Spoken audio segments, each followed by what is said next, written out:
ही कथा आहे श्रद्धा आणि भक्तीची, एका चमत्कारिक प्रसंगाची।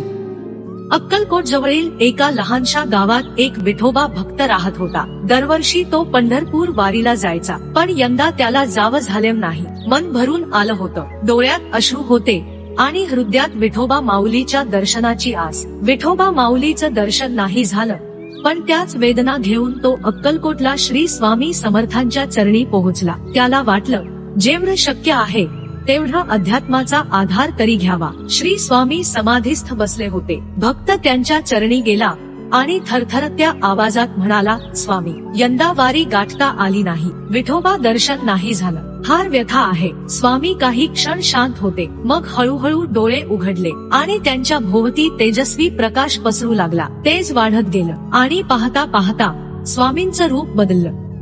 काळा रंग, पिवळा पितांबर, मुकुट आणि हात कमरेवर ठेवलेले साक्षात पंढरपूरचा विठोबा भक्तासमोर उभा राहिला। तो भक्त रडत रडत वाकला। स्वामींच्या त्या विठोबा रूपाला नमस्कार करताच त्याला साक्षात श्रीहरीचं दर्शन झाल्याचं समाधान लाभलं। स्वामी म्हणाले, दर्शन झाल्याचं दुःख मनात राहू नये म्हणून मीच विठोबा होऊन आलो। आता समाधान झालं ना? स्वामींच्या कृपेमुळे त्याच्या डोळ्यातून आनंदाश्रू वाहू लागले। अंतःकरण शांत झालं होतं। त्याला जाणवलं, हे केवळ दर्शन नव्हे तर ईश्वराची अनुभूती होती आणि भक्ताचं मन भरून आलं। त्या दिवशी त्याला समजलं, खरा देव त्या ठिकाणी असतो जिथं शुद्ध भक्ती असते। आणि स्वामी समर्थ हे केवळ सिद्धपुरुष नव्हते, तेच पंढरीचे विठोबा माऊलीच होते। तो समाधानाने अक्कलकोट सोडत होता। पावलोपावली त्याच्या मनात फक्त एकच भावना होती, श्री स्वामीचं आणि विठोबा माऊलीचं दर्शन झालं, आता आयुष्यभर समाधान राहील।